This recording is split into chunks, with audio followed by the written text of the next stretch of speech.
There are plenty of dumb people out there, me included. Mm-hmm. Yeah. Well, with that There. tagline, rhyme or free, it doesn't matter to me. It's my bad poetry. Well, good day and welcome to My Bad Poetry, a podcast where we take a deep dive into my dabbling with poetry, primarily between 2004 to 2008, when I was in high school. Each week we hear a selection read aloud for what may be the first time, and we will examine these poems for their historical, philosophical, and literary qualities, always asking, why in the world did I write this? As always, I am dragging my dear friend Dave with me on this journey into my old private journal. Dave, honestly, I don't know why you're still here, but thank you. What, you think I got better things to do with my life? What? Nah. Fair enough. It's what I live for, Aaron. It's what I live for. Well, after our last poem, Life, I'm eager to dig into something that I think is truly more substantial, Okay. has a little more substance, perhaps, maybe. I actually underlined and like quadruple underlined a word in this. So we have some emphasis on. I think that might have gone on the wrong syllable. Oh, man. Okay. Well, Dave, this poem is called I. Ooh. The pronoun I, not the organ I. Just to be clear. I assumed, Aaron. Okay. So yes, this is titled I. I, the word that means yourself. I, the word that tells people who you are talking about.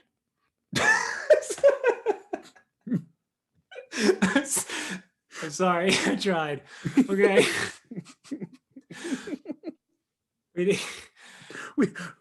we can try again. Yeah, okay. I, the word that means yourself. I, the word that tells people who you are talking about. This word is a powerful word. What will you use it for? I did it. I hate you. I don't believe you. I think. I believe in God. Oh, two finger claps there. Two finger clap, two finger clap, two finger clap. That one's interesting. Yeah, I think it starts out pretty weak.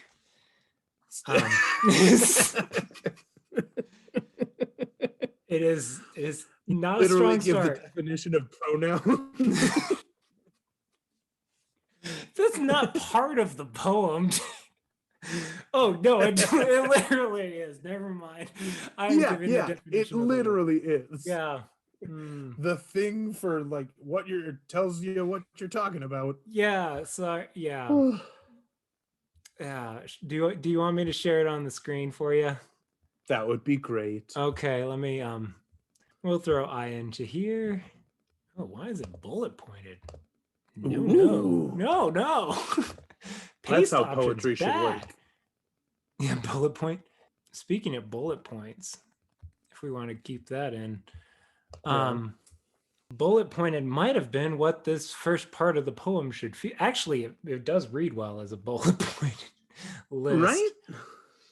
So retyping it, I underlined all the I's in the quotes there. In the original journal entry, I have 2 lines under the I for I hate you. And 1, 2, 3, 4, 5 lines under the I for I believe in God, with the whole line itself underlined. So I really wanted that to be emphasized. That is interesting because usually emphasis goes on verbs. Like yeah, on the action that we take rather than the the person taking those actions. So there's something interesting there. Yeah. I'm playing with verbs here. Did, hate, believe, think. But I'm always underlining the I. Mm-hmm. Oof. So I am seeing a pattern now. Now in our third episode, I'm starting to see a pattern in how you write poetry. It seems really definitional. I noticed that too. Yeah, say more. Yeah.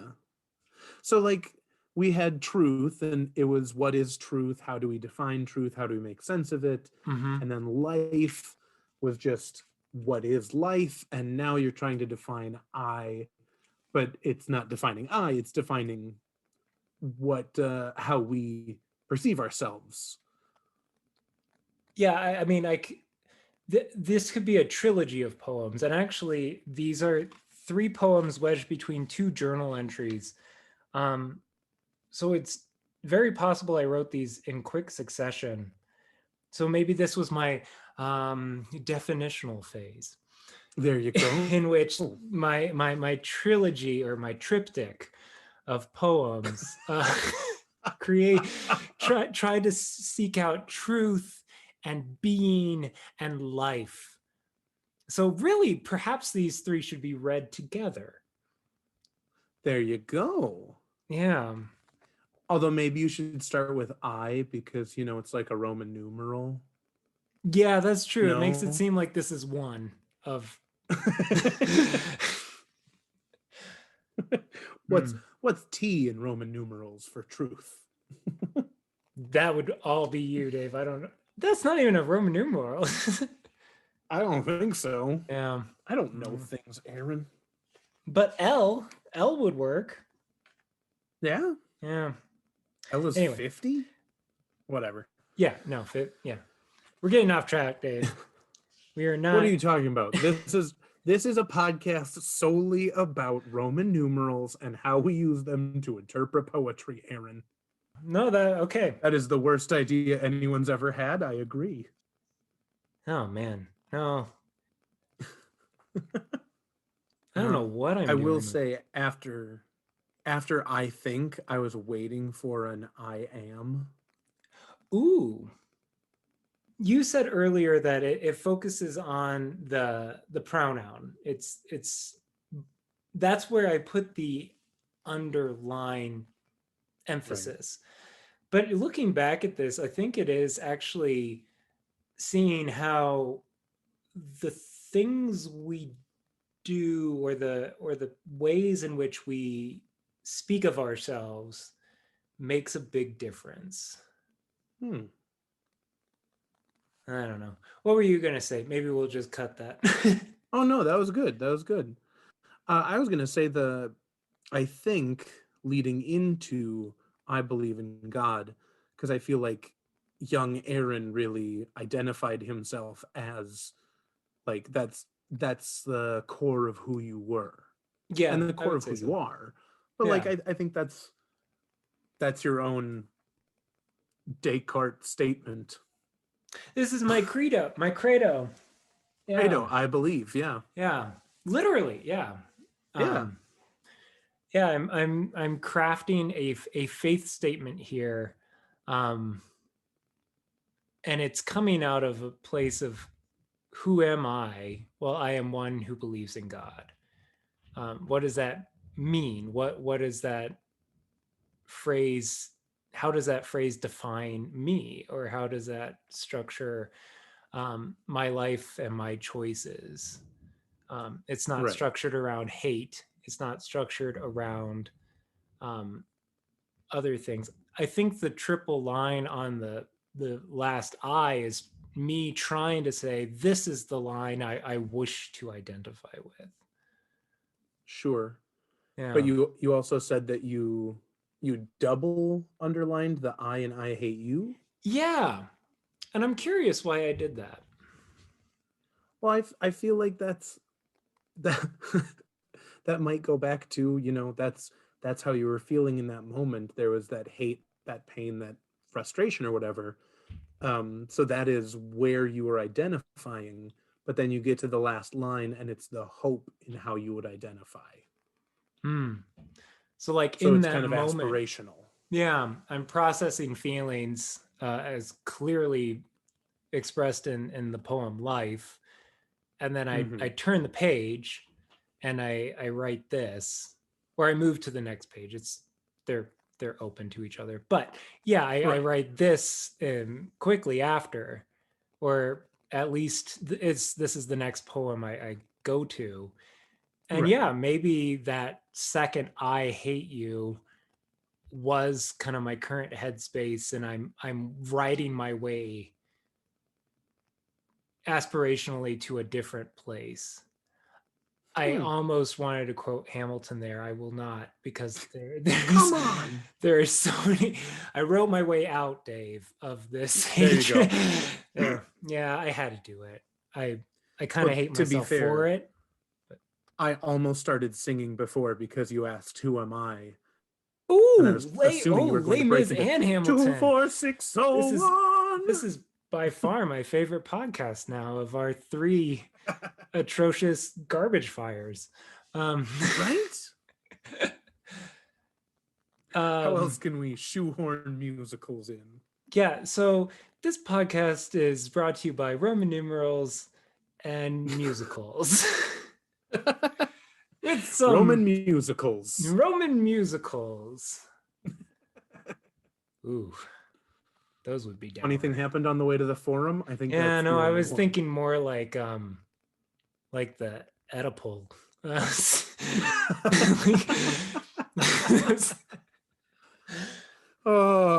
Aaron, that's a Greek story. Come on. Oh wait, no. Now I feel dumb because it's Oedipus Rex. It's Latin. Ah! Yeah. Oh, totally. I knew I was in the right spot. Did I just diss you on ancient languages, Dave? That you did, Ooh, sir. This is a rarity, folks. For the 3 people that listen to it, 2 of you being family, you know that's a big deal. Snap. Yeah, I think we might have gotten all we can out of this. Yeah. So we'll see what you have in store for the question.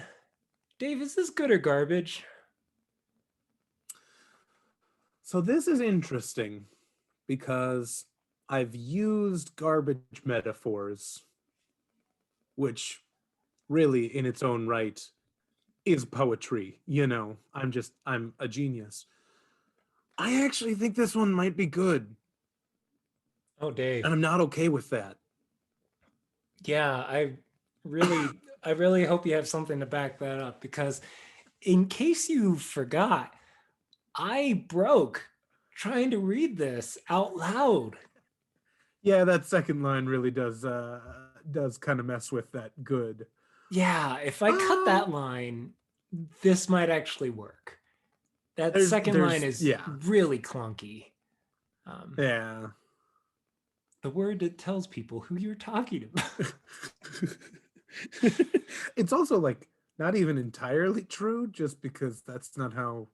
Whatever. No, Aaron. It's just a bad line. But I think there's a lot of good stuff in here. So maybe this is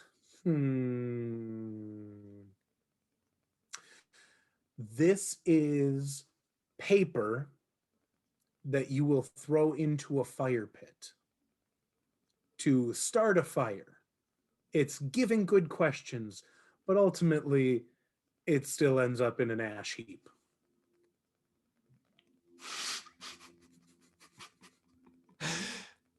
Yeah. You like it? Oof. I feel like that one hurt him. That burns.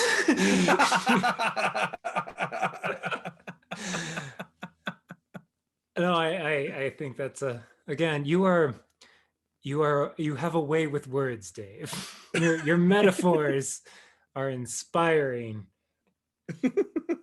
clearly what people should listen to this podcast for is not my poems at the beginning, but your metaphoric genius at the end.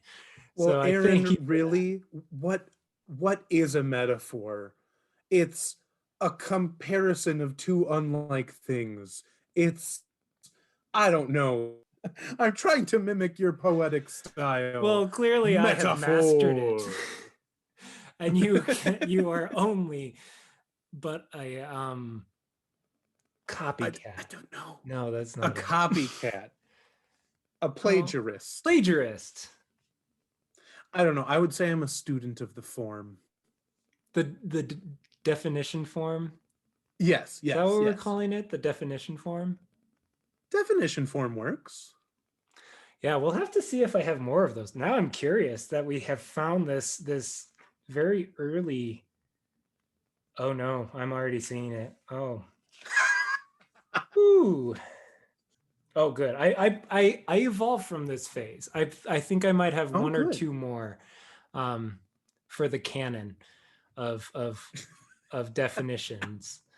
But yeah, we'll see. You might have to work on reorganizing your anthologies, Aaron. Yeah. Again, I hope that these little Easter egg drops about my typed up versions will have you curious as to when and what that was. Right. Because woof.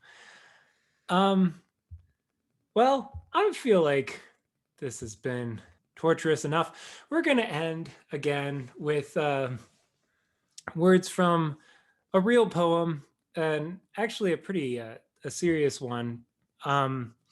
This is written anonymously during World War II on the walls of a cellar by a Jew in the Cologne concentration camps. And it says, "I believe in the sun, even when it is not shining. And I believe in love, even when there is no one there. And I believe in God, even when he is silent." This has been My Bad Poetry. I really took it in a 180 degree there, and I think I've confused Dave. So I love that poem. I've used that in teaching, and I've sung it. Just breaks your heart, but it's beautiful. This has been My Bad Poetry, episode 3. Go out and read real poetry. Enjoy life. See you next time. Enjoy the beauty of this world. Yes. Rhyme free doesn't matter. It's my bad poetry.